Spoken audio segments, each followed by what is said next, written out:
let's jump right into this explainer. Welcome to your new corner office. Go ahead, grab a seat. Now, shut the door because your real, unfiltered executive coaching session begins right now. Look, you've climbed the ladder, you've got the fancy title, but honestly, keeping that title requires a totally different set of skills than earning it.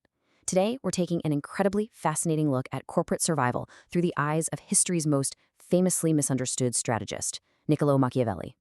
What is absolutely wild here is how a 500-year-old political playbook translates perfectly to the cutthroat reality of modern Wall Street.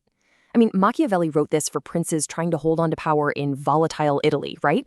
But he literally could have been writing for a newly minted CEO facing hostile takeovers, activist investors, and just relentless competitors. He makes this core argument: a leader has to know how to utilize both the man, which is law, reason, playing by the rules, and the beast, which is raw force and cunning. So the million-dollar question is this: do you have the mindset to survive the corporate animal kingdom? Or are you just going to be prey? Are you going to rely on a booming market to keep you afloat? Or are you going to build an absolute fortress? To rule your market, you really have to understand the specific type of battlefield you're stepping onto. Section 1. Legacy empires versus scrappy startups. Because let's face it, not all companies and not all leadership transitions are created equal. Machiavelli draws a super sharp distinction between old and new domains. Take a hereditary company, your century-old legacy brands. He points out that these organizations effortlessly maintain power just through sheer momentum. As a leader there, honestly, you really just have to not mess up the customs of your predecessors and handle the day-to-day smartly. But contrast that with a startup, what he calls a new principality. These companies, they have to fight tooth and nail just to exist. Your own employees or early adopters might turn on you in a heartbeat if they think they can get a better deal elsewhere. A startup relies entirely on the founder's raw, unfiltered ability to navigate absolute chaos. Section 2. Building a bulletproof foundation. Look, if you're stepping into a new executive role or trying to scale a new venture, you cannot just hope the market treats you well. You need something solid.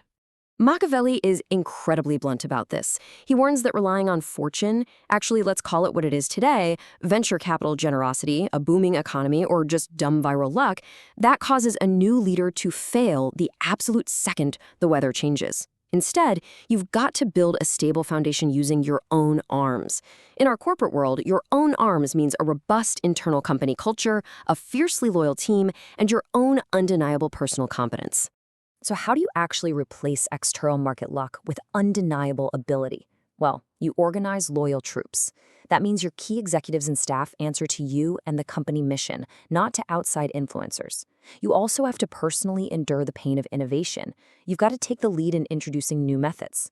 And remember, innovating is perilous because everyone who is cashing in under the old system is now your enemy. You have to crush that resistance with your own ability, not just lean on a lucky Q3 earnings report.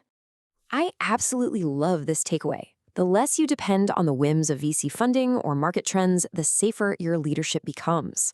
Machiavelli essentially says that people who fly to the top purely on good fortune have no trouble rising. It's easy, but they have a massive amount of trouble staying up there once they land. They just don't have the roots.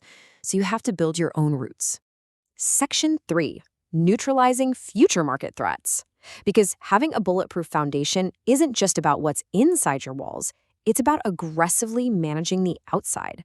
Just like the ancient Romans who literally watched minor powers and kept them from getting too strong, you have to anticipate corporate emergencies. Machiavelli uses this brilliant medical analogy here. He compares political threats to a hectic fever. Early on, the disease is super easy to cure but really hard to detect. But if you let time pass without treating it, it flips. It becomes super easy to spot, but almost impossible to cure. You've got to strike early before a tiny competitor or a disruptive piece of tech becomes a terminal illness for your business. The absolute crucial point here is this: never, ever defer unnecessary corporate conflict. See a supply chain issue, a toxic VP, a rival eating your market share? Do not wait. Hoping a problem just magically resolves itself only gives your rivals the upper hand. Time brings evil just as easily as it brings good. Deal with the threat right now, on your own terms. Section 4. The Fox and the Lion. Okay, this is the absolute climax of our coaching session today, pulling straight from Chapter 18 of the text. This is where we separate middle management from the apex predators. Here is the ultimate executive mindset. Machiavelli says there are two ways of fighting, by law, which is for men, and by force, which is for beasts. But because the laws of the market are almost always insufficient to actually protect you, a leader has to know how to use the beast, and not just one. A lion can't protect himself from traps, and a fox can't defend himself from wolves. You literally have to be both. Let's apply this to your Tuesday morning meetings.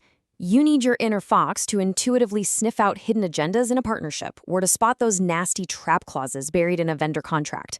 You gotta be deeply cunning. But cunning isn't gonna save you when a massive competitor launches a ruthless price war against you. That is when you unleash the lion. You use your market power, your capital, to absolutely crush anyone trying to bully your brand. Section 5. Negotiating like a beast. So how do we actually deploy this at the negotiating table? Fair warning, this is where Machiavelli's advice gets a little dark, but it is undeniably effective if you're playing for keeps. He explicitly notes that while keeping your word is totally praiseworthy, and hey, it looks fantastic in a corporate mission statement, a genuinely wise leader cannot and should not keep faith when it turns against their interests. If the facts change or sticking to a deal is going to ruin your company, you pivot. He actually says a leader must be a great pretender and dissembler.